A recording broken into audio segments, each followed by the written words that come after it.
Yeah, I've got I don't know why it stopped. It stopped at 13 minutes. So real quick, I'm going to put this, I'm going to probably have to submit it twice. Maybe this stupid thing only allows 30 minutes of recording time. But just to recap, I asked Chris and also educated him on the Cincinnati Reds baseball team has only won 68 games in the last 2 seasons, and the year before that they won 64 wins. And my question to him was, has the Cincinnati Reds forgotten how to play ball? And his response was, he was fixing to answer me back, started off with, can you name any of their pitchers on their staff? And besides the one you own, Rael Iglesias, he's a reliever, so... yeah, and how many second chances has he had, for example? And see, and I mean, I threw him out there as an offer because, you know, I'll throw him in there as a, you know, along with somebody, and I know he was highly prospected and is still owned by 98% of the league. But bottom line is, if you're not being utilized for the one reason you're on my team, I have no use for you.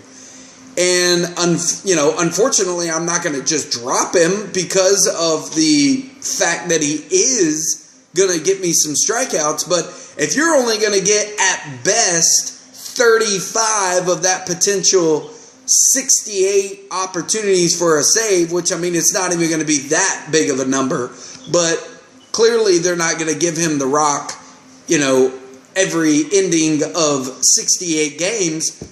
I have no use for you. I want you to be on a team like the Red Sox that's going to get like a 93, 95 win season. And I mean, I just don't see any use for you. And if, you know, I can trade you away as part of a deal, a bargain deal, getting 2 players for 1, so be it. Well, okay, so I'm going to walk it back a little bit because I know if somebody owns a Reds pitcher, they're going to get all up in arms about me saying they have no pitchers. Homer Bailey is the best guy they got right now. Which is crazy, by the way. First, number one, he's serviceable, in my mind. In fantasy, that is. Yeah. Number 2, his first name is Homer. I don't think I need to say more than that. Yeah. Then you got Luis Castillo, who has potential, but he has been horrendous. He's got a 6.5 ERA through the first 5 games he's pitched. And you got Tyler Mahle, Sal Romano, Brandon Finnegan, Bumfuck, you know, pitchers left and right that can't throw. That's the problem right there. Yeah, you know, I always, at first I started looking at Tyler, and I was, I guess that game back when he played against Milwaukee, he had my interest, and then all of a sudden he lost my interest. So he was there for a minute, and then he did not survive the night. Yeah, last night when I seen on Robbie's roster Luis Castillo, I had no worries. I didn't really care. Now, remember last year, Amir Garrett came into the picture, and Shane took no time snatching him up, and now he is a distant memory. He is not doing anything that this team is recognizing.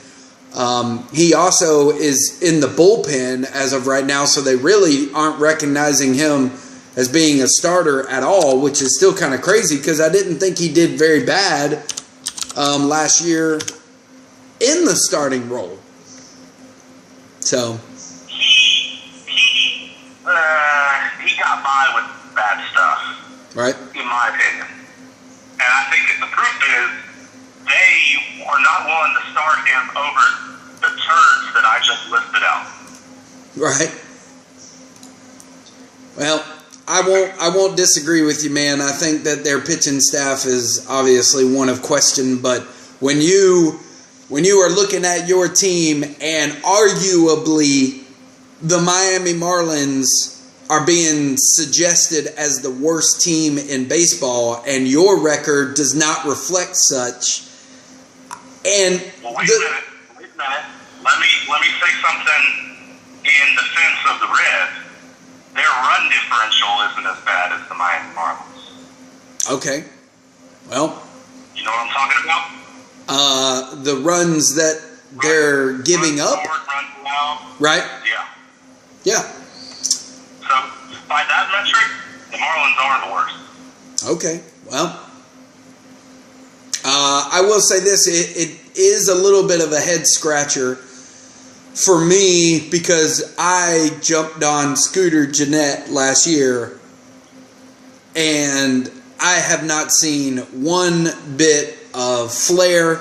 I know you were on Jose Peraza. I, of course, drafted him, and it didn't take me long to say bye-bye to him. And Joey Votto was a hot commodity. Not seen anything from him. Also, Adam Duvall. I also jumped on Scott Schiebler last year. I mean, there are names in here that last year they were putting up some offensive numbers, and now I don't see it. There's nothing that would suggest to me that you need to go out there and buy anybody right now. It's tough because they got Eugenio Suarez out, and they got nothing. Nobody's hot on that team. Everybody's cold. Yeah. Who knows? Maybe somebody, because all it takes is for a couple dudes to get hot. Look at the Cubs. The Cubs were sucking ass the first week of the season, and then Javier Baez gets hot, Almora gets hot, and then before you know it, everything's hot. Yeah. Of course, the Cubs are a much better team, but you get my point. I got you. Well, man, like I said, it appears that I'm going to have to put this in a 2-episode. I guess it makes sense. Your show is usually about 15 minutes long, and same here, but I think we're running into about that 37, 40-minute mark. But, man, I appreciate it, man. What's that? Yeah. More content for the people. Yeah, let them enjoy it. So, man, I know we'll be in touch. I'll see you in the chat room, and you have yourself a wonderful afternoon there, Kamish. And love you, man. Love you too, man. We'll see you around. All right, man. Bye. Later. All right, guys, that was Chris Walker. I am Casey Dobson. I'm sorry for the 2-parter. Try to get this whole thing figured out. Week 4, ladies and gentlemen. It's going to be interesting. One matchup last week came down to Sunday Night Baseball. Never fails. It always comes down to Sunday Night Baseball. Have a good week, everybody. Hey, NFL draft this week.